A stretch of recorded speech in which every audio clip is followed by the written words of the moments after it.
Hello and welcome to another episode of Let's Make a Game. In this episode, we're actually going to be starting a brand new project called Interim. So if you've been watching the previous episodes, you know I've been working on a game called On Edge.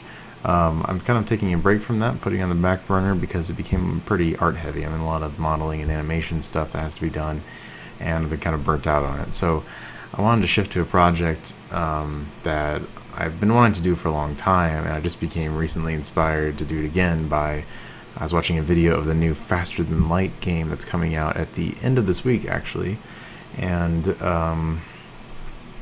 just reminded me of this game I kind of wanted to make, and so I'm going to start working on it. So I guess the best place to begin about discussing this game is understanding what is Interim. So let's start with that. So Interim is a space game. Space, and it's single player, and it has survival and horror aspects. So when I say these words, you're probably thinking Dead Space, right? That's the first thing you're gonna hear. It's not like Dead Space, because one of the big things is the focus is not in horror. This is not Amnesia. This is not Slender or anything like that. It's a game where survival, basically, there's two focuses: survival and isolation. And the combination of these two kind of lends themselves to a horror type of aspect. So you're basically out in space, and you're alone as the player. You're out in space, you're alone, and you're trying to survive. And that kind of where the horror aspect comes in. There's no jump scares. Nothing's going to pop out and scare you. There's no monsters or anything like that. So it's more of a psychological horror game, really. Okay, so, and it's not really the primary focus, but one of the big aspects of this game is hacking. So and this is hacking in the sense of actually breaking into systems and trying to basically, the whole point of the game is really trying to survive by destroying ships and hacking into various spaceships and taking their stuff. So let's actually, before we go into these game mechanics, let's talk about what Interim is. So what Interim comes from the basic premise of this game, the story of the game. So the idea is that there are warp drives. So this is exactly what you think it is. These are engines or whatever that permit deep space travels. These allow spaceships to get from point A to point B through space and cover great distances in very short amounts of time. The trick is, warp drives in the Interim universe, in the context of this game, they overheat. So you can't use them continuously for too long. So you can't use them. Maybe I'm going from point A to point B, right? But I can't do that in one leg because my warp drive will overheat and my ship will explode. So what they have is they have periods when they need to cool down, where the ships will actually stop maybe about midway through here. They'll stop at point C, and they will let the ships cool down. They'll let the warp drives cool down, and then they continue on their way once the warp drives are not overheated, or no longer overheated. So this period right here, this time and the location, so both the time and location are known as the Interim. And so basically the problem with the Interim is that ships are very vulnerable during the Interim. So while they're stopped at point C here during their Interim, letting their engines cool down, they cannot move. I mean, they move very slowly, so they can't use their warp drives to escape attackers or whatever else.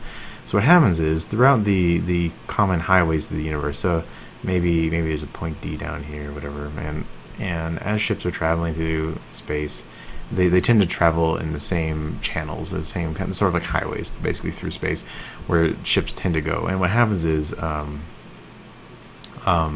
Interims, the locations of Interims, so where Interims are in space, became predictable, because a lot of people would travel from D to A to B, and they'd always stop. They always had to have Interims once in a while, and what happened is they became predictable as more people would use them. So there'd be like a common Interim spot here between A and D and A, and there'd be another one between A and B. So what happens is pirates, space pirates, they would be ambushed. They'd wait and ambush any ships that would have their Interim right there, because that's when they're most vulnerable. So they'd wait here, float around in space, waiting for these ships to appear, and then they go and they attack them. They go shoot the lasers at them and whatever else, and blow up the ships, and and whatever. So interims are are these points in time and these locations where ships are very vulnerable as they're doing when they're just trying to let their warp drives cool down because they're overheated. And pirates began to take advantage of this. Now, in the Interim universe, so in the universe of this game, there's two ways to solve piracy. So the first is the obvious thing. Let's arm all ships. So these interims, obviously a ship that is covered in guns or whatever, is like a military ship, would not be vulnerable because obviously these scrappy little space pirates can't really take down a big military ship. And so, but the transport ships that were just carrying cargo tended not to have armaments on them. So what happens? So the new thing was let's just give everyone guns, and that way you can fight off. And that works pretty well for the universe. That tended to solve the large problem of space piracy. The other avenue was reduce interims. So let's make warp drives either not overheat or cool down faster, right? So let's just make the pause that you have when you're going from A to B, make it very short. So let's make the C point, the interim there, as short as possible by using technology to improve cooldown or just keep the warp drive from overheating. So the trick is this became very expensive. So to do this is very hard, and only the most wealthy of the companies could afford to outfit their ships with interim warp drive coolers or whatever else they needed. So there's maybe different ways you can cool down the ship. But what happens is those ships that do have these reduced interims, that have this technology and all the money put towards them, they only stop for a very small amount of time, and then they can keep going, or some shorter amount of time. But that was expensive, and it's cost prohibitive to actually do that. So a lot of ships just went the armament thing, and this was great. This works well for these scrappy pirates because they can't really do anything. They have their little junk ships or whatever, and they try to take down frigates that are covered in guns. It's not really going to work. So where does the player come in? What does the player do? The player is a pirate. So he's not like this pirate. He's not this like ship that's just going to go out and assault the frigates that are stopped here. Instead, he is a hacker. And this is obviously, yes, we're hacking, and so he's a hacker. We can probably make the connection there. So he's basically a new type of pirate that sits and waits in these interim positions, and basically hacks into the ships that enter into the interim, and hacks them while they're there, and to take advantage of them. So he may make them blow up by hacking their weapon systems and making them self-destruct or something like that, or he may disable the oxygen output and make the whole crew, die. And so then he can salvage from them.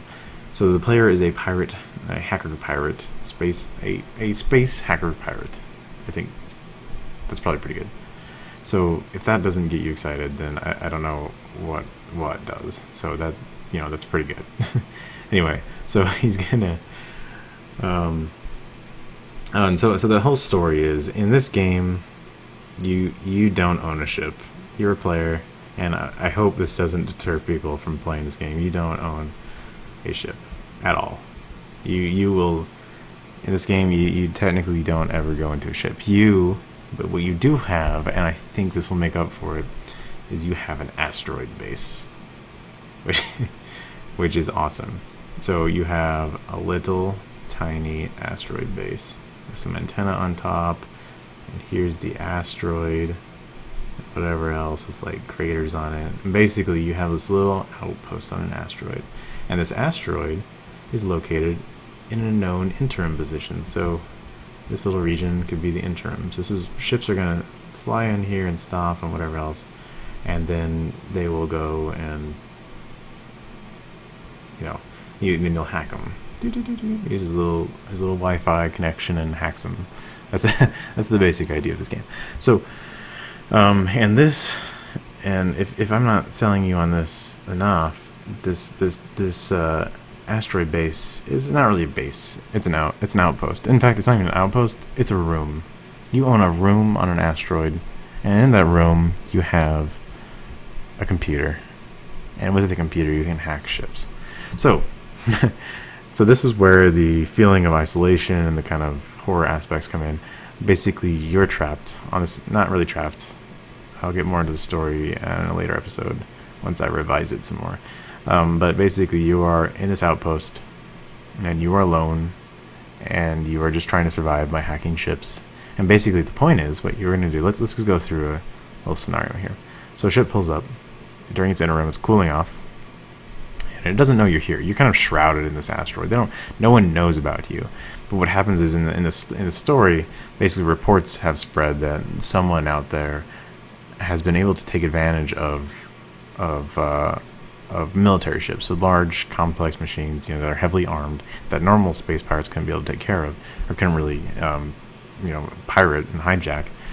These ships have began to disappear, and so, but it's actually been you because you've been hacking into. So you're doing this whole new form of pirating where you're actually hacking in and taking advantage of ships wirelessly without having to go in and actually assault the ship or whatever else. So you're basically shrouded here, and they don't really know who you are, what's going on. No one really knows except for you because you're doing it. Anyway, so the ship pulls up. You go up to your computer, you scan, you find vulnerabilities, you hack into it. Then when you're inside of the ship and you have control over it, or you're not inside the ship, but you're hacked into the systems of the ship, you're able to execute commands on the ship that can make it blow up or overheat or kill everyone by removing oxygen and whatever else. And really, you'll have a lot of ways to do this. And what happens is once it blows up or it's whatever else, you send out these little bots, and they go and grab scrap from it. They pick up all the little chunks. If it blew up, they'll pick up the little scraps and whatever components came off of it and bring it back to your base. And you can use that, and you'll sell that, and that becomes your currency. So that's how you sustain your life. That's how you stay alive, is by selling stuff and the scrap. But also you collect food. So like food capsules would come out in the scrap and whatever else, and that keeps you alive. So you literally, in this game, you have to eat. You have to eat food, and you have to drink water or whatever, something like that. We may just keep it food. Just keep it kind of simple. But yeah. So that is the basis of this game. So let's go on to some more of the mechanics. Okay, so you're in a room with a computer terminal, and this is how you interact with everything. So what this looks like will just be boom. You have a little thing.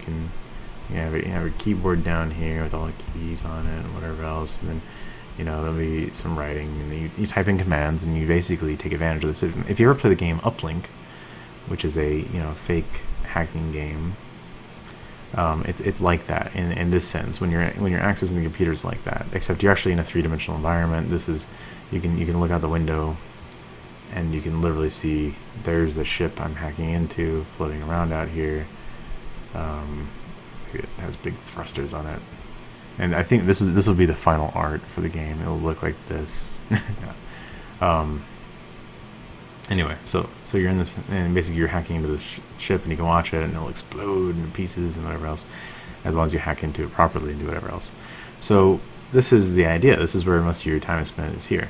A couple things I'm pushing for is no UI. So now it's easy to say this in this game because it's a total cheat, because basically your UI is presented on this terminal. There's no on-screen UI. So when you're getting hungry or you need water, there'll be cues. The character will say something. You'll say, "Oh, I'm hungry," or you'll hear your stomach rumble or something like that, and that will cue you to say you need to go eat. And eventually, if you don't eat, you will pass out, or you will black out for a second, or the screen will become fuzzy. You can't read it, or something like that. That just indicates that you need to drink water and eat food, or get sleep or something. I don't know. And so there's no actual UI. There's no food bar. There's no whatever else. It's all kind of implicit, and you'll figure it out on your own. But the UIs will come on the screen. So there may be a secondary monitor up here that shows the systems of the ship that you're hacking into. So the weapon systems is 100%, or the shields are down, or something like that. And that will be where your UI will just be tied into the environment. It won't be on the screen. And I think that helps. It's easy to say I want the game to be immersive because I would like it to be, but it's kind of nice to take a step back and just say there's no UI. There's no reason to have a UI. You have a computer terminal. That is your UI. Okay, so that's I'm thinking first person. Getting into the details here. So first person. Main reason is I'm worried about third person animations, and I think you'll feel more connected to the player as a first person. It's it's hard to, when you're third person, you're looking down the person, you're not really that person, you don't feel alone, you don't feel like you're hungry, whatever. You want to, in first person, you want to feel like you're that person trapped on this asteroid hacking to save your life, basically. There'll be more of a backstory that's sort of in development. I have some ideas of how I want it to be, how I want it to kind of play out, but there's some different ways to take this game. I'm preferring it to be story driven, right? Because it's not really multiplayer, and it's not, it's hard to make a good single player experience that it's not too, if it's not trying to be an arcadey game, then it's hard to make it a decent single player experience that you can keep coming back to. So I'd like to make more of just a packaged story, but we may see that it may just end up being sort of arcadey, where it's like you just try to get as good as you can and work up to, but it's hard to incorporate a story into this as well, because you're doing the same thing basically just each time, but we'll try to stay varied, and I'll just see. I think it'll develop kind of naturally as I go along implementing the game. Okay, so first person, maybe third person. The only reason I'd like to do third person is because I just invested in Unity Pro, and I have the Unity 4 beta, and they have a system called Mechanim, which if you have not heard of this and you're a Unity user, I would definitely look at videos of this, because it is pretty darn cool. It's basically an animation blend tree system, and they've had it in UDK for a long time, and but it's just I think they made it a nicer user interface and made it pretty. It looks, from the videos I've seen and what I've read about it, it seems pretty easy to use, and I really like to try my hand at it. I think it would this would be a good place to try it, because this is such a small environment. You're literally in a room in this game, and that means I can control everything. Like, there's not a lot. I don't have to have a lot of general case stuff. It's more like there's the computer, make sure the animations work for the computer. There's the bed. Like, I don't have to worry about making sure that every attack animation looks good, because there's no attack animations. There's just simple things, and I think it may be doable, and it'll be fun to play around with at least. So, I'll start. I'm going to assume first person is the best way to go, but I may play around with third person, and just to try out this Mechanim stuff, because I'm pretty excited to try it. Anyway, so what else going to talk about in this game? Oh yes, so there are two ways to get, let's call it scrap for now, get money. So to get money, you can either blow up a ship, so just make it explode, and then take the scrap and sell it, or you can disable it. And disabling it yields more money, and then we'll call them more components, and more food. So basically, blow up, you get less money, less components, less food, but it's easier. So it's easy to hack in, let's say, and just blow the damn thing up. So just make the system overheat, whatever, make the guns explode. But disabling ship takes some finesse. You need to either lock down, trap everyone in a room, or make the crew take the oxygen out or whatever else, and not actually harm the ship itself, because the ship itself is what gives you this money, components, and food. So components here, these are like upgrade parts. So you get money. That's just general case. You can spend the money on what you want. You can spend it to upgrade your ship, or your base, and buy new software for your machine, buy new hardware to hack, put out a new antenna or something like that. But components give you upgrades to things, so you'll find these, and they'll be a little bit more rare. They'll be a lot more rare than money, but basically you'll get these, and you can spend them to upgrade all of your stuff. So you can find maybe a faster PC card or something like that, and you can hook it up, and it will come off of the scrap from the machine. So if you blow up the ship, obviously things will be in pieces, and it'll be very hard to find working components. So there's less chance of that. Food as well will be damaged, so you can't really eat it, whatever else. And money is it's not worth as much when you have a bunch of like broken up machine parts.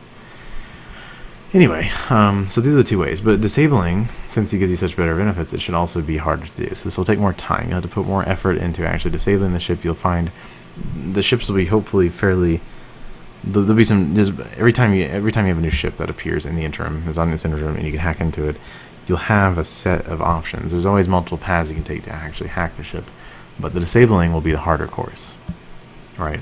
And it will take. You'll have to look at stuff, maybe solve some puzzles, whatever else. I haven't really gotten too much into the mechanics of how that should work.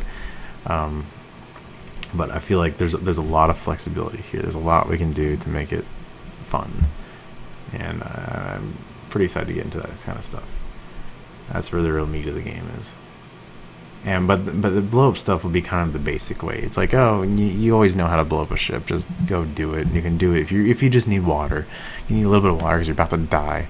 Just make the next ship you see, just blow it up and get it. Don't risk your time doing this. Now, the big constraint, obviously, is that this is the interim, right? This is the time where the ship's cooling off, and so once the sun cooling off, it's going to take off again. And as soon as it leaves, as soon as it's like it shoots out of this place and flies off, you can't hack into it. And the ships that have those cooldown reducing, the interim reducer technology that makes the warp drive cool down faster. Those obviously, there's more wealthy folks, right? They have the better stuff on the ship, so you'll get higher yields for that. But you have to hack it in a much shorter amount of time, and so that's the basic trade-off. It's right there in the whole premise of the game. It's based around this. The trade-off is, well, it's gonna leave in 5 minutes. Like it's gonna be done cooling. It'll cool down in 5 minutes, but you'll get some really good results if you can hack into it. And the trick is you're limited by your system, by your computer hardware or whatever else that you've invested in. If it's not good enough, it won't. The more money you spend into it, the faster it will be at hacking. So you'll be more able to hack into the ship quickly, because things take time. So you'll have to scan. Scanning will take a time. Actually hacking into the system will take time, and you can reduce that by investing in better components for your outpost here. Okay, so. Hopefully that gives you something of an idea about this game. It's it's hard to convey because it's kind of, I can relate to some things like Faster Than Light. I can relate it to Uplink for the hacking aspect. I don't know, Faster Than Light. It's for the ship's components. That's where the idea of the oxygen system and whatever else comes from. Uplink for the hacking aspects. I'm not really. I'm glad that nothing comes immediately to mind. I'm sure there's some game out there that's like, this is always a game out there that I can't believe it would be the first person to think of something like this. But yeah, no. I mean, it's a good thing that I can't really think of a game that's exactly like this, which I think is very good. So anyway, fairly original concept, I hope. And what I like about it is the assets that I need to create are very simple. There's not a lot of animation, so spaceships that are floating around, that's really easy. They just float around.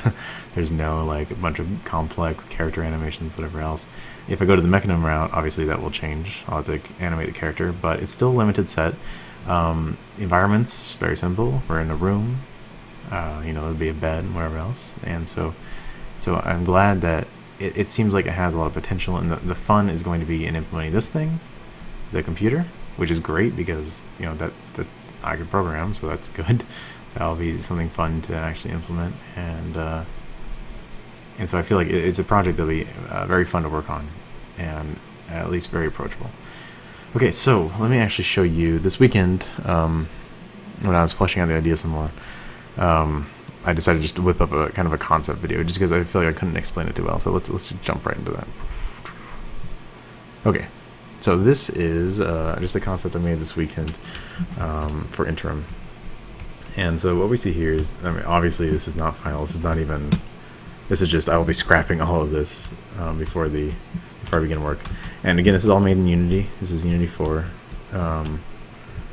And so the idea here is, we're inside of our outpost, and there's a big sun right out there, and I kind of like that. I like the backdrop. It makes it nice. Anyway, as you can see, there's a ship floating out there. Sorry, the collision right now is really screwed up. I haven't spent a lot of time messing with it, and so it's a little wonky. Anyway, alright, so there's a ship out there. And yes, I'm screwing around the image effects, the screen space effects. There's a lot of blur and whatever else that will be reduced, obviously. I just mess around, it's kind of fun. The God rays, whatever. Anyway, so we see it out there cooling off. Notice all the blue that's coming off of it. It's cooling off, and there's a little yellow flashing light. And that will kind of be a visual cue to you while you're sitting in this room.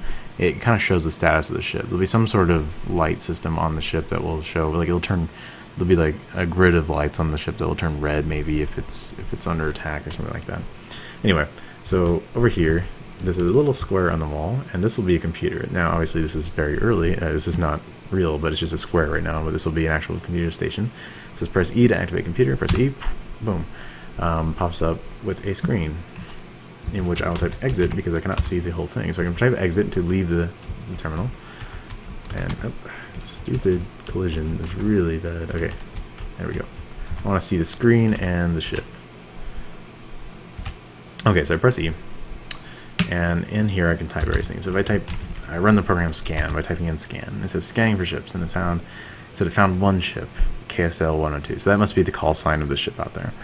And obviously this would take some time. It takes some time for this to increment, but this is very simple. So the basic idea of this game is I hack in, I go blah blah blah, hack, type stuff in, and that'd be me hacking whatever else. And finally, you'd find some way to destroy the ship. But right now, I'm going to type in my cheat program, blow up, and I pass in 1 because I want to blow up that first ship, and I press enter, and boom, you notice it explodes out there.